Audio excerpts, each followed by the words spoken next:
Hello, BookTube, and welcome to your Daily Penguin and your daily glimpse of freedom, my little miniature schnauzer. Quite a few of you are new to this channel. You maybe won't have seen Frida, at least not in all of her glory. I wish you could get a look at the totality of how she looks, because this is one neatly trimmed little dog. You are neatly trimmed, and you stood for it like a champion. You did. You took it really well. You did. I don't send my dog to the groomer of any kind, so I groom her myself. And Boston is scheduled for a heat wave in just a day. So I wanted to concentrate on her body rather than her pretty face. So I wanted to concentrate on her body to try and trim that fur right down to as close as she would let me come. I've become pretty good at it. So there are no nicks and cuts, there are no bumps or nudges. She doesn't even feel the metal of the clippers. But she still doesn't like the experience. She knows that something's going on, and she doesn't like it because she's a little control freak. But she did this really, really well, much better than she would ever do a session around her ears or face. Although that needs it more than anything, because that's where she gets the hottest, but one way or another. You're going to hear her acting up in the background because she's a little bit feisty right at the moment. She won't ever be feisty when she's on camera like that, but she's attacking my ankles and my hand because she's as smart as a human being, every bit as smart as a human being, and she knows, she has learned by now, that her good behavior during something that she doesn't like a bath, for instance, or if there are workmen here and she has to behave herself, or clipping that goes on for, I only do them in like 5 or 10 minute intervals because she doesn't like them. But she's so smart that she knows that if she behaves during one of those, I owe her. and that is what all of the ferocious biting right now is signifying. It's signifying that we need to go outside. We need to go for a nice long walk. Oh, you! Don't you growl at me! And she's right. She's absolutely right. I do owe her. She behaved really well, so I will treat her to a nice walk. Just not... Oh! Not while I'm making videos. Oh, sounds like something out of the Addams Family. So we are going through my Penguin Classic wall, and it's a lot of fun for me, and it's very gratifying in 2020 for me to learn that it's a lot of fun for a lot of you as well. I wasn't 100% sure how this Daily Penguin feature would go over. Because in 2019, I had originally thought we would just finish up my library tour with a tour of my Penguin Classics, and then at the end of the year I realized A, I was out of time to do that, and B, that I might like to give these books a little more time, a little more individual attention than a library tour would do. And so I thought of the Daily Penguin, but I didn't consult with anybody. Ordinarily, with a thing like that, with a new feature on this channel, I would consult with a few people before and say, does that sound like a good idea at all? But it was at the last minute. I was just about ready to check out for the year, so I didn't consult with anybody. I'm glad that it was a good decision. And as you would expect, from looking around this wall, from looking at any wall of this many books, it's hundreds of books. Some books will hit closer to the mark than others. Some will be much more along the lines of what anyone would consider to be a classic than others. Penguin Classics, the reprint line, has in the last 30 years taken some really good chances on expanding that. Some of the chances haven't played out as well as others. The famous example being Morrissey's memoir, that I doubt is ever going to be considered a canonical classic of any kind, but at least is a work of coherent prose, whereas Penguin has also extended their Penguin Classic line to the Domesday Book, which is a land survey with no editorial content whatsoever. So that has literally no reading benefit whatsoever. It's just a land survey. But they expanded their line to include an absolutely beautiful edition of Domesday Book. And there have been others, and we will encounter others as we go along. Books that are in the canon or books that aren't, books that have literary merit and books that don't. And today's is one of the most famous books ever written. we're bouncing backwards in time. That's another thing that I need to worry about here, is not very much because you don't seem to mind, but that most of this wall is not organized. This Penguin Classic Tour will help me not only to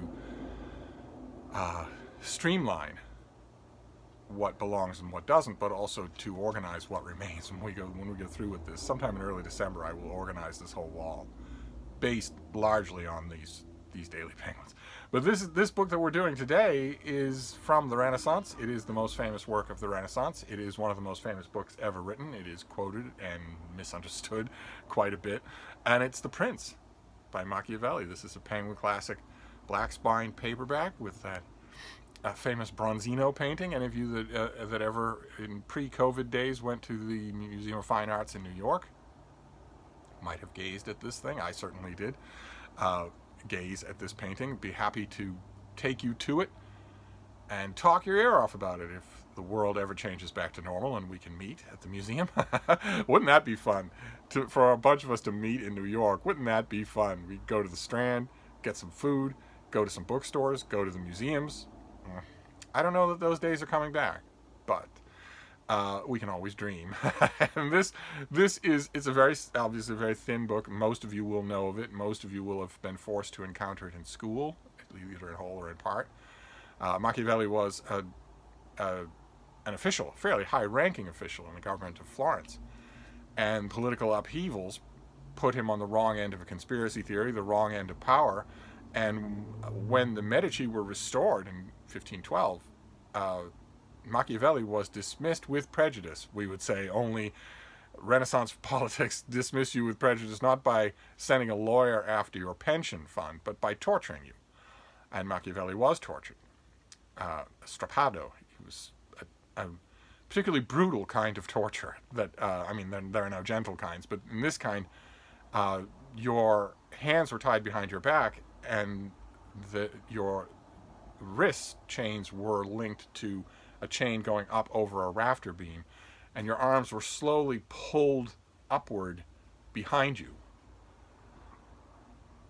which they're not designed to do. And eventually the ligaments would tear, the bones would rotate in the joints, and you would be hanging straight down, but with your arms wrenched in the wrong direction,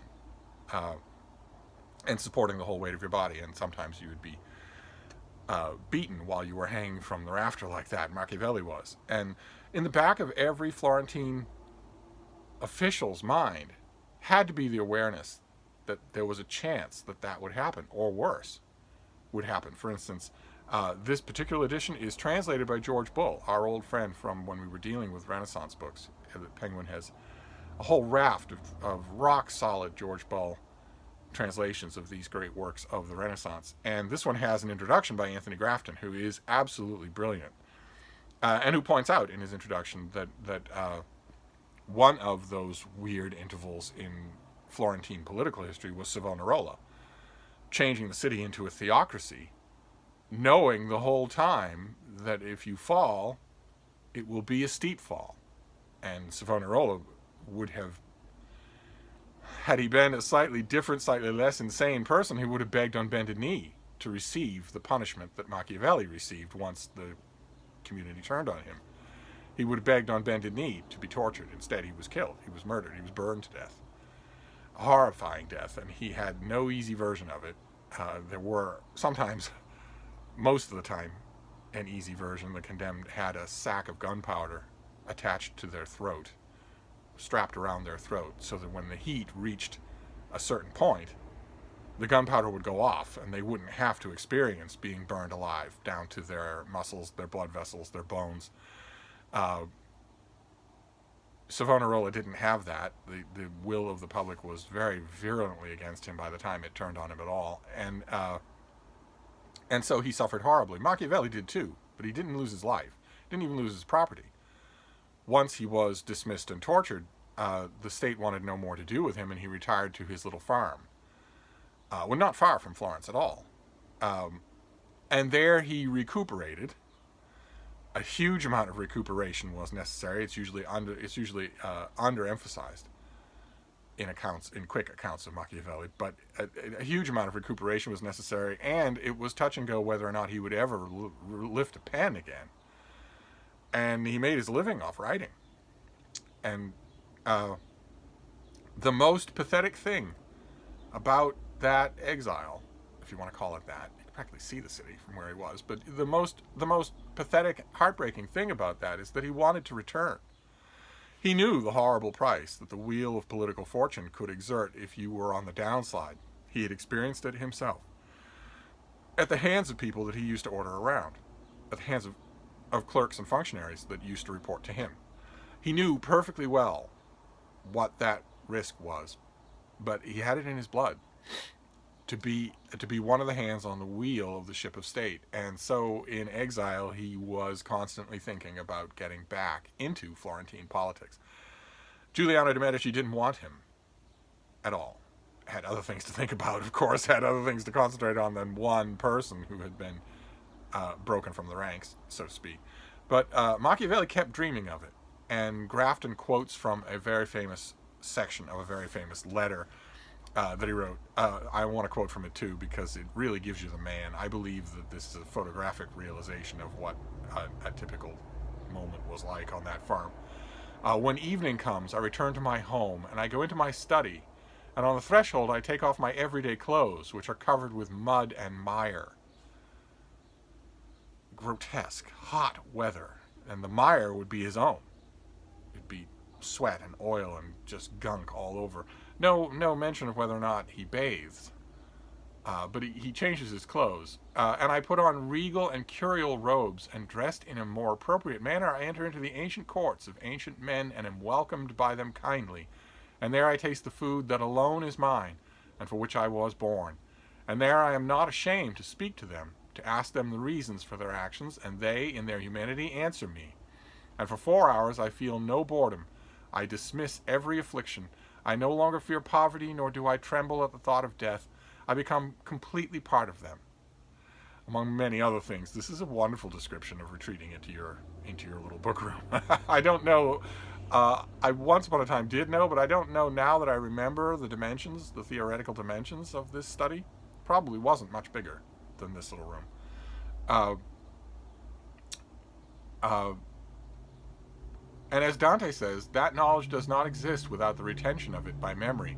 I have noted down what I have learned from their conversation, and I composed a little book, De Principatibus, where I delve into, as deeply as I can, into thoughts on this subject, discussing what a principality is, what kinds there are, how they are acquired, how they are maintained, why they are lost. And that is the germ of The Prince, a handbook in which Machiavelli, as Grafton points out and other commentators have pointed out, Machiavelli is here indulging in a very well-known genre of writing. Manuals for princes were very popular. Erasmus wrote one to talk about an apolitical, non-firebrand figure. Lots of people did. The big difference between Machiavelli's and a lot of those earlier and later manuals is not the one that that thumbnails tend to give you about this book. Thumbnail misunderstandings of this book tend to say that what Machiavelli is doing here that's revolutionary is advocating duplicity, advocating evil, advocating tyranny. And he's not. He's not at all. This is a manual for how princes can come to and retain power, either in a new principality or in an old one, and how they can maintain it, the ways they can maintain it. And it's done with almost nothing in the way of moral precepts, especially no moral presuppositions. Manuals like this always presume that the prince in question wants to be good, that the prince recognizes that good is better than bad, and that you shouldn't be an unjust prince. You should be a just prince. You shouldn't be an amoral prince. You should be a moral prince. Not a lot of those manuals go so far as to say that you should sacrifice your princedom for that, but nevertheless, it's the natural extension. It's not anywhere in this book. And that is, among many other things, a fairly transparent, a little more transparent than Machiavelli thought, commentary on Giuliano de' Medici. that I'm not going to bother to write a book that's about goodness, because I know that won't interest you. If you were the recipient of such a thing or heard tell that you were the dedicatee, I don't think it would take you much in the way of thinking to realize the insult involved there. A fairly staggering one. I don't know that Machiavelli realized it, but one way or another, it's no surprise to me that this book never actually did win him a place in Florentine politics again. But it is fascinating because, and has remained fascinating to commentators ever since, because it's a pretty thorough job of decoupling any kind of morality from any kind of rule, from treating the two things as separate, as matters of PR, of public perception. And as such, I mean, Bull's translation is really, really good. Machiavelli is not exactly, except maybe in some instances in his stage plays, like the Mandragora, he's not technically a stylist, a rhetorical stylist. So it's the Bull translation here actually does him justice. It does a good job. And this book, of course, is a bone of contention here on this channel, because we were doing a read-along, I think, last year of a bunch of books. And this was going to be one of them, and it just got shoved out. It just got canceled. It just got canceled from ever happening, and it hasn't happened. So it is the great Moby Dick of our read-alongs that has never occurred. It's a tiny little thing, though. It'll take you an hour to read. And I strongly advise that you do. Your Penguin Classic for today is very much a recommend. Not so much, I mean, The Prince itself as a book will be interesting to you. I'm sure it will be interesting to you. It's one of a handful of very short and pivotal political pamphlets. You would read this, you would read Thomas Paine, but it won't, I don't think, thrill you. But it's necessary anyway to spend that hour and read this book, because of it's become such a brick in the wall of Western politics ever since, that to be a Machiavelli is a noun. It's a description that carries weight on its own. This is entered into, I mean, the means justifying the ends has entered into common discourse and will stay there forever, for as long as people have politics. So that sound you hear is my little schnauzer going nuts. She is going nuts. What are you doing? What are you doing?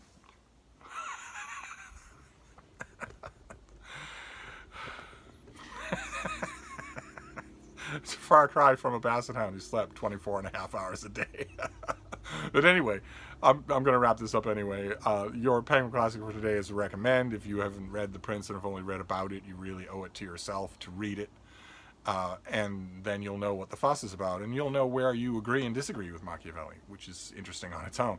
And the Penguin version has a rock-solid translation and a great introduction by a great scholar, so can't go wrong. So I'm going to wrap this up. Who knows what our Penguin will be tomorrow, but I will see you then. Thank you, BookTube.